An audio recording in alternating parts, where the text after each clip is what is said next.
সিনেমার বাবু ভাইয়া এবার তাহলে বাস্তবের তোতলা তিওয়ারি হয়ে গেল। সেই দিকেই তো হাওয়া এগোচ্ছে। মানে সিনেমা হেরাফেরি 3 আসবে কিনা জানি না, বাস্তবে এদের হেরাফেরি শুরু হয়ে গেছে, নিজেদের মধ্যে ক্যাচার লেগে গেছে। এর থেকে দুঃখজনক আর কি হতে পারে? তো আমরা সবাই জানি হেরাফেরি 3 পরেশ রাওয়াল করছে না। পরেশ রাওয়াল নিজেটা ঘোষণা করে জানায় এবং সেই কথাটা ক্লিয়ারলি বলে যে প্রিয়দর্শনের সঙ্গে প্রবলেম, এই সমস্ত যে নানারকম কথা বলা হচ্ছে সেগুলো সম্বন্ধে তার কোনো কিছু নেই, ওর কোনো প্রবলেম নেই। আমি সিনেমা থেকে বেরিয়েছি আমার ব্যক্তিগত কোনো কারণের জন্য, সেই ব্যাপারটা ক্লিয়ার করে দেবে। এবং এটা থেকে আমরা একটা জিনিস বুঝতে পারি যে যাই হয়ে যায় কেন, পরেশ রাওয়ালের সঙ্গে অক্ষয় কুমার, সুনীল শেট্টি, প্রিয়দর্শন, এদের যে টিমটা, এদের মধ্যে কোনো বন্ডিংয়ের কোনো অভাব হয়নি বা এদের মধ্যে কোনো ঝামেলা হয়নি, সেটাই আমরা ভাবছিলাম।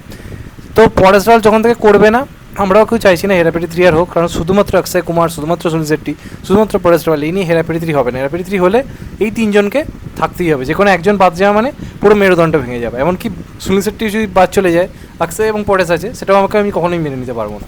হেরাফেরি হলে তিনজনকেই থাকতে হবে, এটা তো স্পষ্ট বার্তা সবার কাছে। তো এই কারণে আর কিছু না হোক, এদের মধ্যে ঝামেলা হবে এরকম একটা আশা ছিল না, কিন্তু বাস্তবে ব্যাপারটা অন্যরকম হয়ে গেছে। এখন প্রবলেম লেগে গেছে রাজু এবং বাবু ভাইয়ের মধ্যে। মানে একেবারে, মানে কি বলবো, প্রচণ্ড বাজে জায়গা থেকে ব্যাপারটা পৌঁছেছে। সিনেমা যেরকম সিন থাকে যে বাবু ভাইয়া গলা টিপতে যাচ্ছে রাজুর, সেরকম সিন মনে হচ্ছে এবার বাস্তবে হতে চলেছে। কারণটা কি? হেরাফেরি 3 মূলত, মানে হেরাফেরি 1-2 কারা প্রডিউস করেছিল? ফিরোজ নাদিয়াদওয়ালা। এবার হেরাফেরি 3 কিন্তু ফিরোজ নাদিয়াদওয়ালা থেকে সত্ত্ব নিয়ে কেপ অফ গুড ফিল্মস পুরোপুরি বিরাট পরিমাণ এতে কিনে নিয়েছিল। এবং সেটা প্রডিউসার কে? কেপ অফ গুড ফিল্মসের অক্ষয় কুমার। অক্ষয় কুমার হচ্ছে মূলত প্রডিউসার। সে এই জিনিসটাকে প্রডিউস করেছিল এবং সিনেমাটার পিছনে অলরেডি সে অনেক টাকা লগ্নি করেছিল, মানে তার টিম, তার প্রোডাকশন হাউস। এবার পরেশ রাওয়াল প্রথম থেকে কোনো আপত্তি জানায় না, সে সাইনিং মানি যে চুক্তি হয় সেই হিসেবে সিনেমাটা সে করতে রাজি হয়ে যায়। এবার সব কিছু শুরু হয়ে যাওয়ার পর, নানারকম প্ল্যানিং হয়ে যাওয়ার পর আমাদের পরেশ রাওয়াল মাঝপথে বেরিয়ে আসে।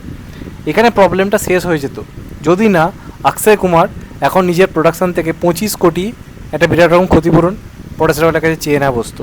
প্রবলেমটা এই পর্যায়ে গিয়ে পৌঁছেছে। এবার এখানে কিন্তু অক্ষয় কুমারের কোনো দোষ নেই, অক্ষয় কুমার কোনো রকমভাবে কারোর সঙ্গে কোনো ঝামেলা কিন্তু জড়ায় না। তোমরা তার হিস্ট্রি চেক করে দেখতে পারো। এটা তো একটা প্রডিউসারের ব্যাপার, যে প্রডিউসারকে রাস্তায় ফেলে দেবো যখন খুশি, তারপর যা পারি করে দেবো, জিনিসটা তো হতে পারে না। এক যে প্রডিউসার তোমরা যদি ভেবে দেখো অক্ষয় কুমারের দিকটা, এখানে কিন্তু কোনো ভুল নেই। কিন্তু এই জিনিসটা দেখতে হেরাফেরি ফ্যান হিসেবে খুব খারাপ লাগছে, কারণ এদেরকে বড় পর্দায় আমরা এমনভাবে দেখতে অভ্যস্ত, আমরা বাস্তবে জানি এরা এরকমই, এরা বেস্ট ফ্রেন্ড, কিন্তু বাস্তবে কিন্তু ইকুয়েশনটা কোথাও গিয়ে পাল্টে যাচ্ছে। এবার এটা হতে পারে এই সমস্ত ঝগড়াঝাটি দেখানো হচ্ছে, এই যে এত কিছু হচ্ছে, খবর উঠছে, সিনেমাটা নিয়ে হাইপ হচ্ছে, হতে পারে এই সব কিছুর ভিড়ে হঠাৎ করে হয়তো টিজার চলে আসতে পারে সব কিছুকে উঠতে, এটা একটা প্রমোশনাল স্ট্যান্ড বা পিআর স্ট্যান্ডও হতে পারে। এটা হলে আমি খুব খুশি হব, কিন্তু এটা আদৌ হবে কি না তাই নিয়ে আমার যথেষ্ট ডাউট রয়েছে। আর পরেশরা বললাম জানি না কী হয়েছে লোকটা, এত তো ভুলভাল সিনেমা মাঝে মধ্যে করে, তো এই একটা সিনেমাতে তার প্রবলেমই বা কী হলো, কী এমন ভেতর ভেতর প্রবলেম হলো যেখানে এত কিছু এরমভাবে বেরিয়ে যাওয়ার কারণে কেপ অফ গুড ফিল্মস থেকে অক্ষয় কুমার পর্যন্ত এত টাকা চেয়ে বসছে। ব্যাপারটা কোথায় গিয়ে পৌঁছে যায়? এই তো কদিন আগে এরা একসঙ্গে কাজ করলো অলরেডি ভূত বাংলাতে, যেখানে প্রিয়দর্শন অক্ষয় পরেশ, এই ব্যাপারটা কমন ছিল। তাহলে এখন কী প্রবলেম হচ্ছে? সুনীল শেট্টি বলছে বেরিয়ে যাবো, তো ব্যাপারটা খুব বাজে জায়গা থেকে গিয়ে পৌঁছচ্ছে। শেষ পর্যন্ত 25 কোটি টাকা চেয়ে বসেছে অক্ষয় কুমার পরেশ রাওয়ালের থেকে।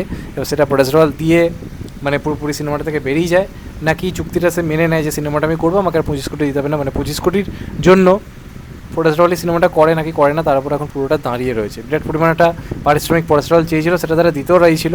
এখন তারা হঠাৎ করে যখন দেখছে লোকটা বেরিয়ে যাচ্ছে, তখন তার উপর একটা ক্ষতিপূরণ চাইতে হয়েছে। এটা কারণ এটা হতে পারে এই সমস্ত জিনিস করে অক্ষয় কুমার চাইছে হয়তো পরেশ রাওয়াল চলে আসুক, এটাতে প্রজেক্টটা হোক। জানি না কি ভেতরে ভেতরে কী চলছে, সেটা সময় বলবে। সব কিছু মিলে এটাই চাইবে এটা একটা পিআর স্ট্যান্ড হোক, এবং যেভাবে আজকে ওয়ার্ড 2 টিজার হলো, হঠাৎ করে এরকমভাবে হেরাফেরি 3 টিজার বলে কোনো নোটিফিকেশন আমাদের কাছে আসুক এবং আমরা আবার আনন্দে লাফিয়ে উঠি, এটাই মন থেকে চাই।